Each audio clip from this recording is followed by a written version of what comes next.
বায়ু দূষণ আমাদের জন্য বিশাল একটা চ্যালেঞ্জ, এবং এই বায়ু দূষণের অনেক উৎস আছে।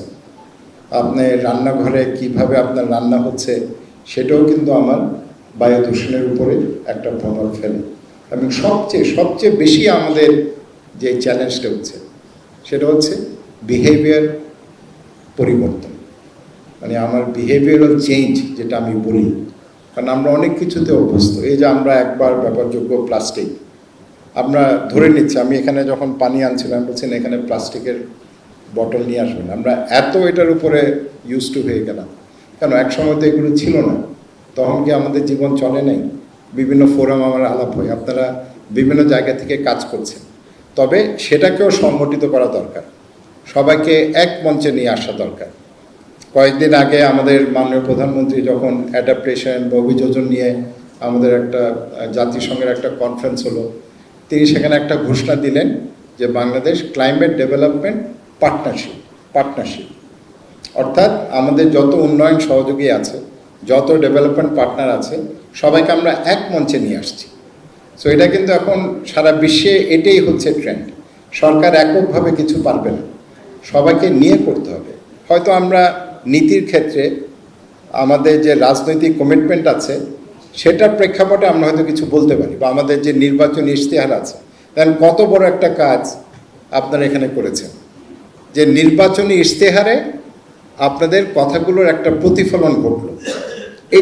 এটাই তো একটা বিশাল একটা অগ্রগতি যে নির্বাচনী ইশতেহার। এবং আমি শুধু বাংলাদেশ আওয়ামী লীগের কথা বলছি না, আমি এখানে দেখলাম অনেক রাজনৈতিক দলের কাছে আপনারা গিয়েছেন এবং সবাই কিন্তু এটা মেনে নিল। এই যে এটা নিয়ে একটা ঐক্যমত তৈরি হলো, ইশতেহারে তো এসছেন, এখন তো আপনি এটা দাবি করতে পারেন, কারণ ইশতেহার হচ্ছে যেই অঙ্গীকারের ভিত্তিতে আপনি আপনার পছন্দের প্রার্থীকে আপনি ভোট দিচ্ছেন। আমরা বিভিন্ন রাজনৈতিক দলের মধ্যে ভিন্নতা আমরা কিভাবে বুঝব? একটা হচ্ছে নেতৃত্ব, একটা হচ্ছে ওই দলগুলোর অতীতের অবদান, ওই দলগুলোর গ্রহণযোগ্যতা, অতীতে কি বলেছে, কি করলো, ট্র্যাক রেকর্ড। আরেকটা হচ্ছে আমার যে চাহিদাগুলো আছে, আমার মনের যে কথাগুলো আছে, সেই কথাগুলো রাজনৈতিক দল বলছে কিনা, সেটার মাধ্যমেই কিন্তু আমাদের রাজনীতির সংস্কৃতিটা আরও সমৃদ্ধ হয়। বর্জ্য ব্যবস্থাপনা, যেহেতু এখানে অনেক কথা আছে, এবং দেখেন এখানে আপনারা যেটা বলছেন যে 3R থেকে 4R, আমি আরেকটা আর যুক্ত করতে চাই। প্রথম আরটা হচ্ছে রিফিউজ, পরিহার করা। কারণ আমি যদি প্লাস্টিক বা একবার ব্যবহার্য প্লাস্টিক সেটা যদি আমি পরিহার করি, তাহলে এটা রিসাইক্লিং, এটা রিইউজ, এটা রিকভারি কোনো কিছুই কিন্তু প্রয়োজন হচ্ছে না। এবং এখানে আমাদের যে একটা বড় যে একটা চ্যালেঞ্জ আছে, যে আপনি যদি পরিবেশ মন্ত্রণালয়ের কথাও বলেন, আমরা নীতি প্রণয়ন করতে পারি, আমরা আইন প্রণয়ন করতে পারি, আমরা অর্থ বরাদ্দ করতে পারি, তবে বাস্তবায়নের ক্ষেত্রে মানুষের সম্পৃক্ততা যদি আমরা নিশ্চিত না করতে পারি, তাহলে কিন্তু সেই উদ্যোগগুলো যেভাবে আমরা তার কাছ থেকে সুফল এক্সপেক্ট করি সেটা কিন্তু আমরা পাবো না। সুতরাং মানুষকে আমরা কীভাবে ইনভলভ করার একটা অন্যতম উপায়, তো একটা অন্যতম প্রক্রিয়া হচ্ছে আগে থেকেই তাদেরকে এই বিষয়টিকে চাহিদা হিসাবে তাদের মুখ থেকে দাবিটা নিয়ে আসা। একটা উদাহরণ দেই, যেমন আমাদের রাইট টু ইনফরমেশন ভারতেও আছে, বাংলাদেশেও আছে। বাংলাদেশে কয়টা আবেদন যাচ্ছে, ভারতে কয়টা যাচ্ছে? লক্ষ লক্ষ আবেদন কিন্তু ভারতে প্রতিদিন যাচ্ছে, বাংলাদেশে সেইভাবে যাচ্ছে না। কেন যাচ্ছে না? কয়েকটি এনজিও ভালো কাজ করেছে, এই বিষয়টাকে একটা দাবি হিসাবে নিয়ে এসেছিল, তবে তৃণমূল পর্যায়ে মানুষকে তারা সেভাবে সম্পৃক্ত করেনি, এটা উপর থেকে করা হয়েছে। সুতরাং উপরের উদ্যোগটা যেমন প্রয়োজন, তৃণমূল পর্যায় থেকে চাহিদাটাও কিন্তু আমাদের তুলে আনতে হবে, এবং এখানে ওই কাজটি কিন্তু হয়ে গেছে। আপনারা এটা আপনাদের চাহিদা হিসাবে, আপনাদের প্রত্যাশা হিসাবে আপনারা এটা নিয়ে এসছেন।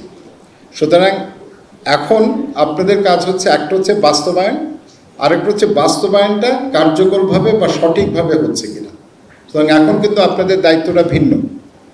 এতদিন ছিল আপনাদের সেই প্রত্যাশার কথা বলা, আপনাদের অধিকারের কথা বলা, আপনাদের সকলকে সংগঠিত করে এক জায়গায় বিষয়টা নিয়ে এসছে, এবং পরবর্তীতে বাস্তবায়নের ফলে আমাদের সুফলটা আমরা কতটুকু পাচ্ছি এটা করার দায়িত্ব কিন্তু আপনাদের। সুতরাং আপনাদের দায়িত্ব শুধু আপনাদের কথাগুলো সংগঠিত করে চাহিদা হিসাবে আমাদের কাছে পৌঁছিয়ে দেওয়া না, সেটার ভিত্তিতে আমরা যেই ব্যবস্থাগুলো নিচ্ছি, আমরা যেই ইনিশিয়েটিভগুলো নিচ্ছি, সেটাকে আমরা কতটুকু বাস্তবায়ন করতে পারি। এবং এখানে আমি মনে করি এই কাজটা যদি আমরা, এখন আপনারা স্মার্ট নগরায়নের কথা বলছেন, আপনারা দূষণের কথা বলছেন, এটা কিন্তু সারা বাংলাদেশে গভর্নেন্সের জন্য একটা মডেল হতে পারে, যে আমরা এই ক্ষেত্রে যদি এইভাবে চাহিদাগুলিকে সংগঠিত করে নিয়ে আসতে পারি, মানুষকে যদি সচেতন করতে পারি, তাহলে কিন্তু আমার উপর একটা চাপ থাকছে।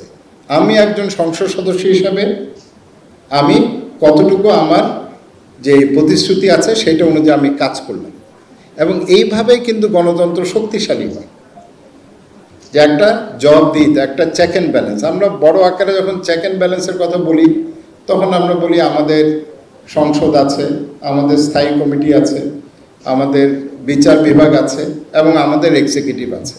কিন্তু আসল চেক অ্যান্ড ব্যালেন্স কিন্তু আসবে সাধারণ মানুষের কাছ থেকে, এবং সেই কণ্ঠটা আমরা যত সংগঠিত করতে পারবো, সেটা কিন্তু আমাদের জন্য অনেক বড় একটা কাজ।